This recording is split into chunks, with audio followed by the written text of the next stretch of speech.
Hi, and welcome to this week's Monday Mindset.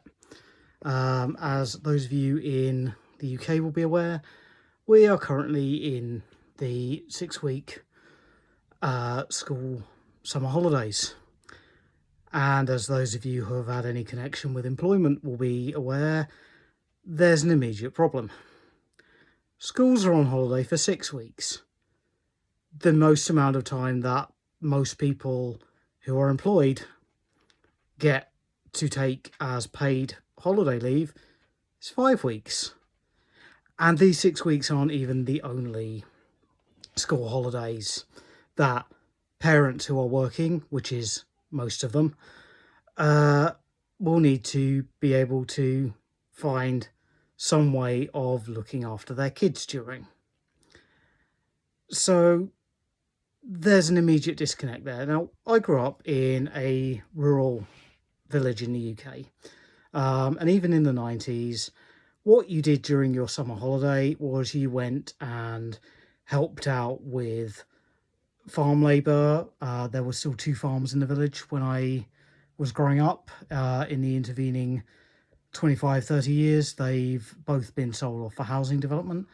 There was also a feed and pet supply store and a couple of construction companies, relatively small construction companies, but they often did need extra labour during the summer when daylight and weather meant that more work could be done.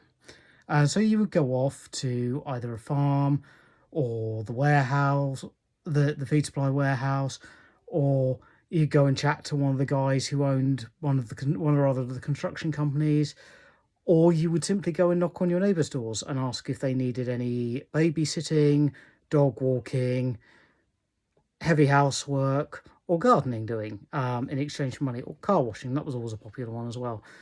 And that would occupy the bulk of your 6 weeks.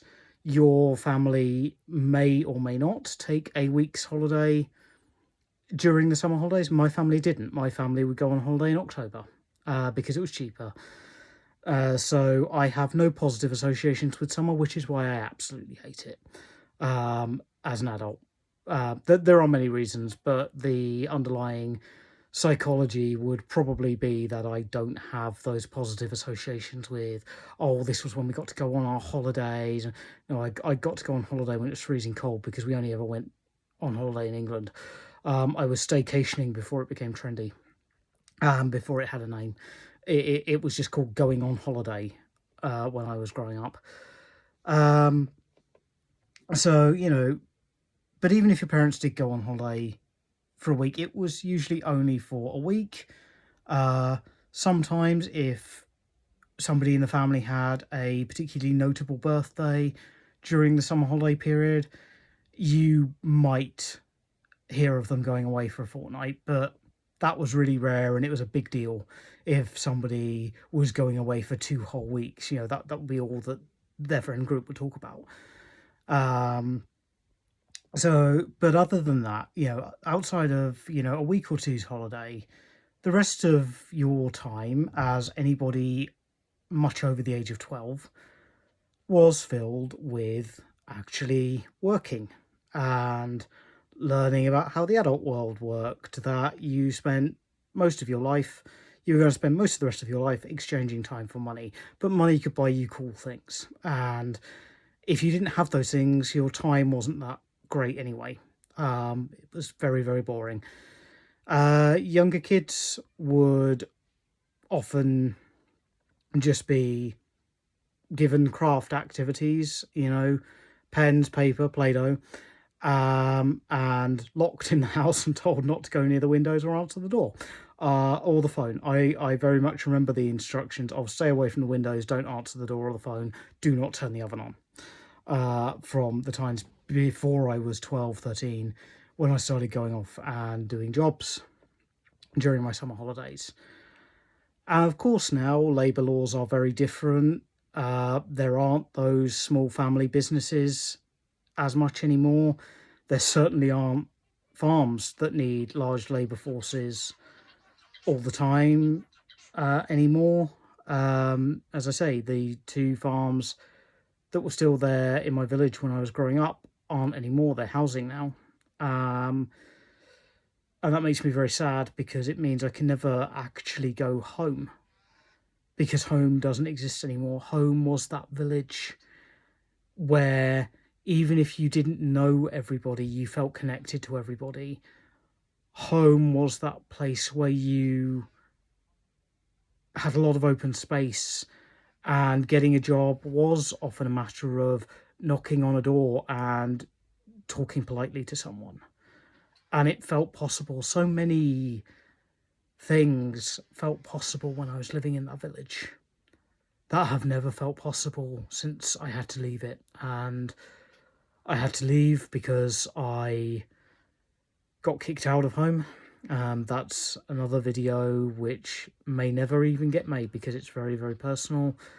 It's not something I talk about a lot. Let's just say I didn't get kicked out of home for anything unlawful or problematic that I did.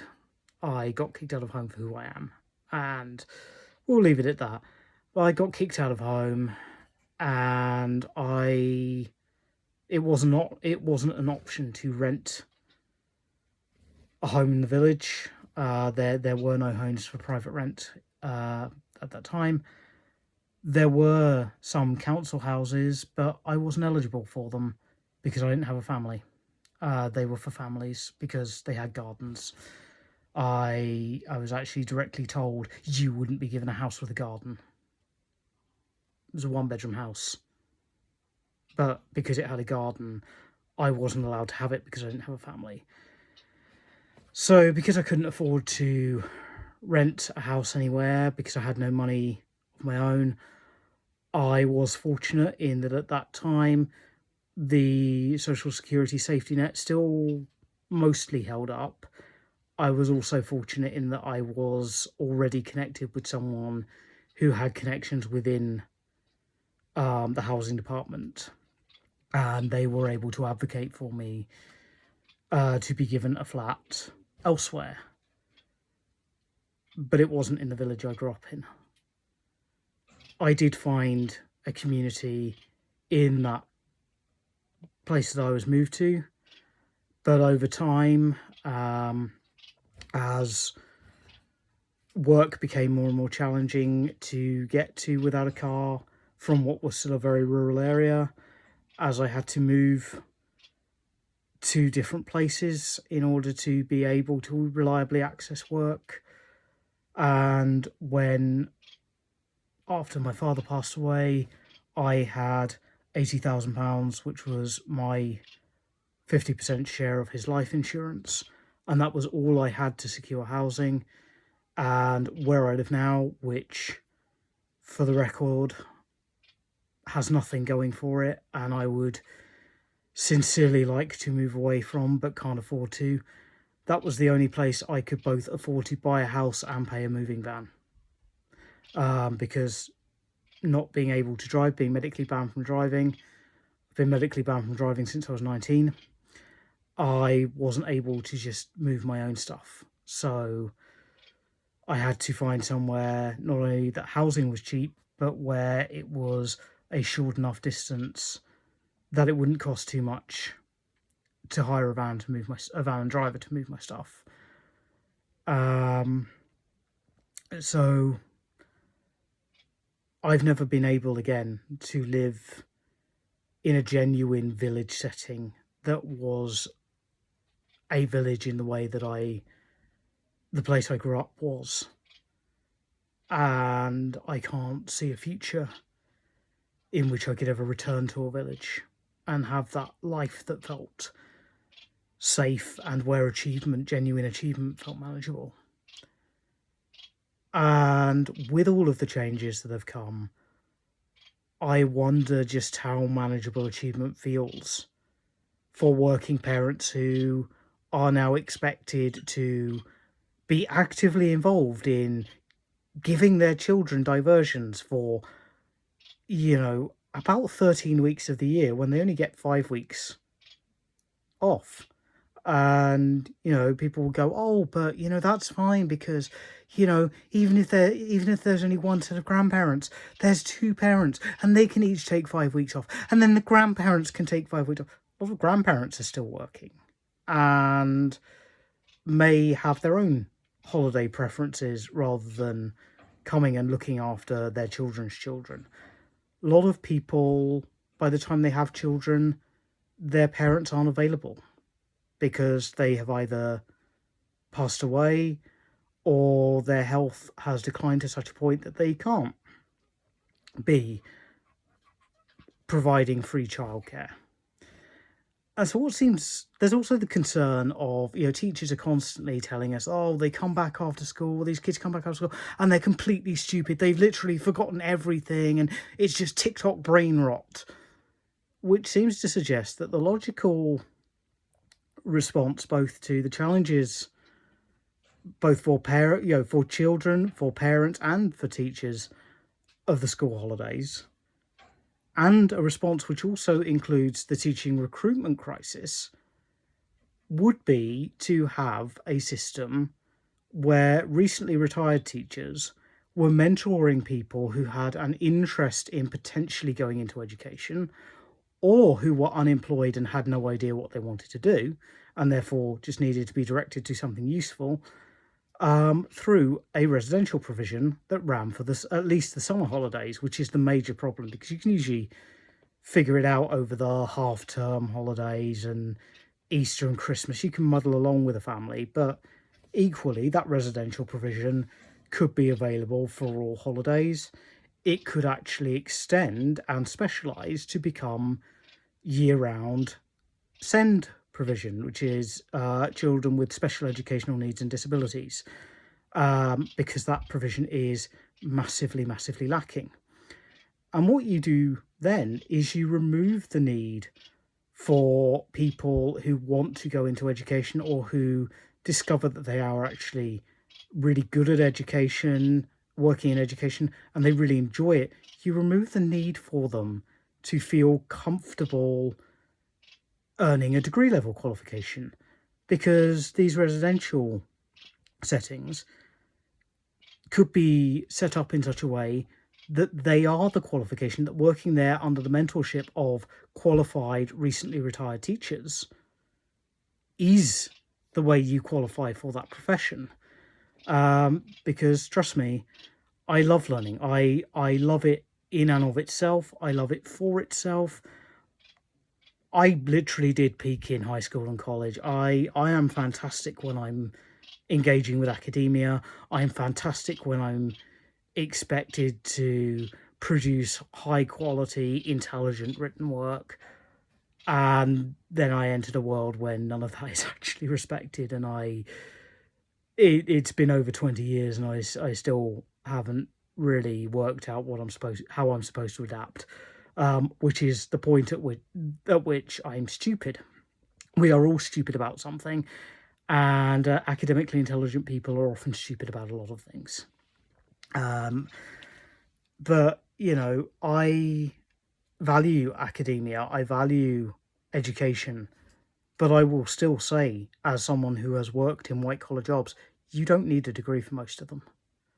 Literally, no degree will be remotely able to teach you that no, Jessica, who works reception, may be the lowest paid and the lowest regarded employee, but she is the person you go to when you want to get a meeting with one of the senior exec, because she knows all of their secrets and she has access to all of their diaries.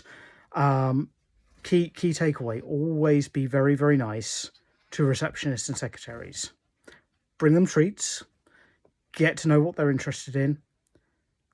Be nice to them, because they can get you access that nothing else will. You won't learn that from a degree. A degree will not teach you that Michaela from HR hates receiving emails before lunch. She's fine with anything email after lunch, but if you send her an email before lunch, it will not get read and she will hate you forever. A degree's not going to teach you that.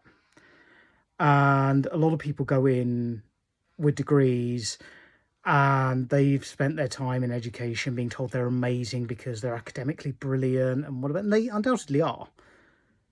But you can't learn about the people networks that are going on from a degree. And I feel that that's where the Blairite, oh, we want a minimum of 50% of the population to have a university education, actually caused society in the UK to fragment. Because a lot of how you survive as a member of society, and particularly a member of society who doesn't have access to wealth, is through being smart about people. It's through knowing the people networks. And so, over the next 6 weeks, as you're either a teacher frantically trying to figure out how to say the same thing to a different set of kids, or as you're a parent desperately wondering how the hell you're going to balance a job and rampaging ferals in your house, think about the ways that things could be different if we had a formalized system of street smarts and people savviness in the same way as we do academic education. This has been Monday Mindset with the Productive Pessimist. I'm Ash, and thank you for tuning in and listening. I'll see you next week.